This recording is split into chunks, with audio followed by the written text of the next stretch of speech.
Here's the explanation part of what's going on. Long rope, middle rope. I set aside the middle rope. The small and large rope get thrown over. Now you can make your own ropes. Let me talk about the ropes a little bit. The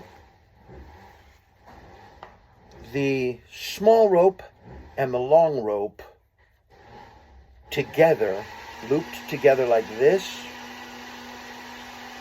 with the ends evened up, need to be as long as the middle rope. So you can have them, the way I have it, is this one is a third of the size of the rope. The little one is a third of the size.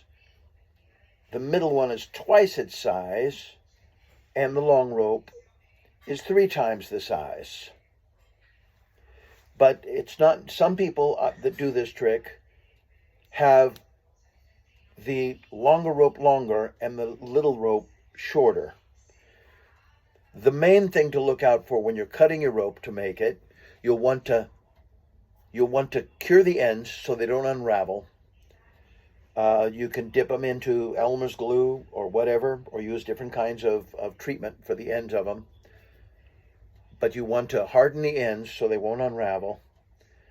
And with these looped together, you want the middle rope to be the same length as the other two together. Okay, apart from that, we start with the middle rope set aside. You place together the long rope and the short rope. I have them in my hands and I just bring them together like this. The reason I'm doing this is because I want to cross them over, but I don't want to call attention. So I'm just bringing my hands together and they end up crossing. Then I even the ends up. And this image goes in their mind. What do we have? We really have crossed over. But they see this image.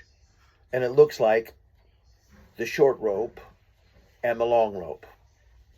But really, they're crossed over. Okay, so you cross them over like this. With a little experimentation, you need to find the right place to hold your hand on it. How far down? Because you can cross over and hold it up here, or you can hold it down here. It takes a little experimentation to find when you do the move that I'm going to show you in a minute. In my case, it's right about here. Okay, so then I take this rope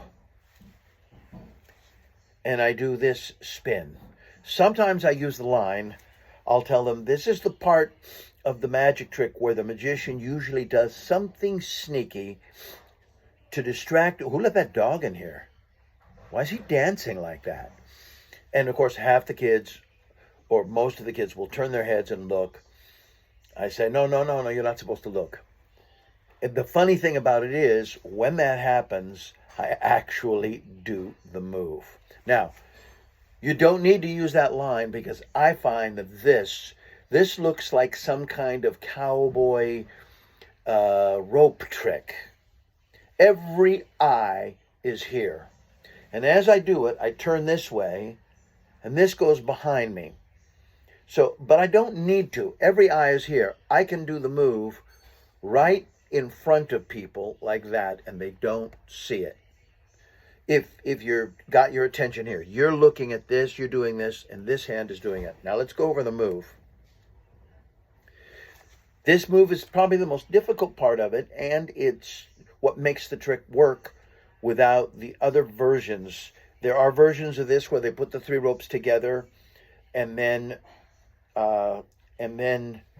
they gather in the fingers here and here and here and cross over, and then they pull them out from the fingers and they all seem to go together. Those are good methods, although I found that those methods are easier to make look bad. I've seen some people do it brilliantly, and it's a great method. I have a video that I can show you later if you want to see it. But this particular version that I do with this setup in this hand doesn't require any of that previous setup. It just happens automatically and you're ready to go. So what's happening here? They're crossed with the short rope over the other rope. Exactly at what point you have to find with a little experimentation. This happens while I'm doing this. Okay, here's what happens. Bring it close. I've got it here like this. My index finger, my thumb comes over and catches the top part of the long rope. This is the long rope, goes all the way down, and this is the short rope, which goes over the top. So my thumb goes under this part and flips it like that. So I end up in apparently exactly the same position. Do that again. This is here. I place them together like this, bring them up so they're about the same there, and I judge my distance here. You can experiment with that to find exactly where your distance is. Then, with a little bit of misdirection, if you're uncomfortable out the misdirection while you're doing this, this goes behind you. It justifies shifting your body position, and this is completely behind you. But this maneuver needs to be practiced. Here it is again. My thumb comes over. My finger, my middle finger, comes behind. And these two, here's the side. Let me get that over there so you can see that clearly. You've got this. You've got the little one going over the top. And you've got the long one underneath. Your middle finger comes between the fork and your thumb goes up into the fork on the top. And then you just switch. So apparently we're in the same position. These two, it looks the same. But what have we ended up? We're here. This is what we've got. Do that one more time again. Here it comes. Middle finger behind this, thumb over here, and they just switch. And it looks, it's a small, very small movement. As a matter of fact, if you're moving your hand, you can't even see what's happening. So usually I'm distracting with this, maybe put this behind, it's already done. So once you're here, all the work is done.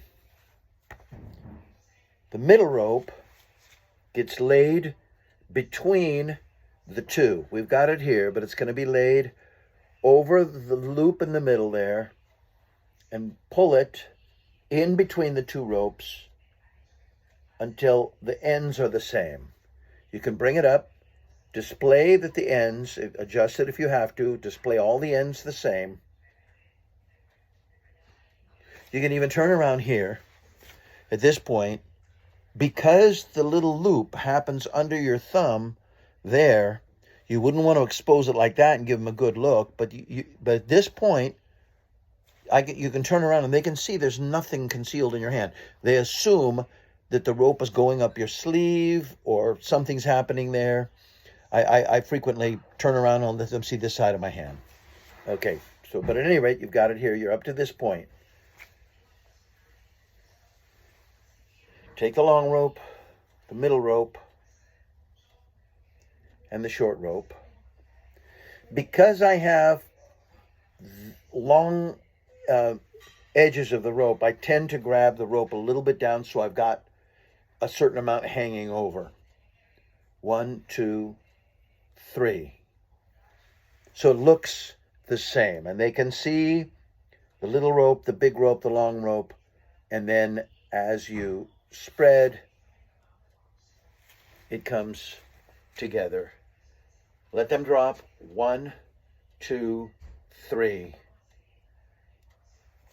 Give them a moment to react, to realize that there's 3 same size ropes, and then go into the false count. The false count is as such. Grab the middle rope. The middle rope is the rope that is the middle size. And it should be in the middle of your configuration. Pull it over and move back a little bit. Let it drop. Come over here, grab the 2 ropes, pull it across, leaving the middle rope behind, and have it drop. Grab the 3rd rope, pull it across, and let it drop. At speed, it looks like this. Here's the ropes. 1, 2, 3. My pattern at this point is usually, what happened to the long rope? What happened to the short rope? They're all the same. How did you do that? So I'm talking while I'm doing the move. But that's enough. Okay, I think you can go over this again if you need to. I hope I made it clear enough. If you have any questions, call me back. And I'll talk to you later.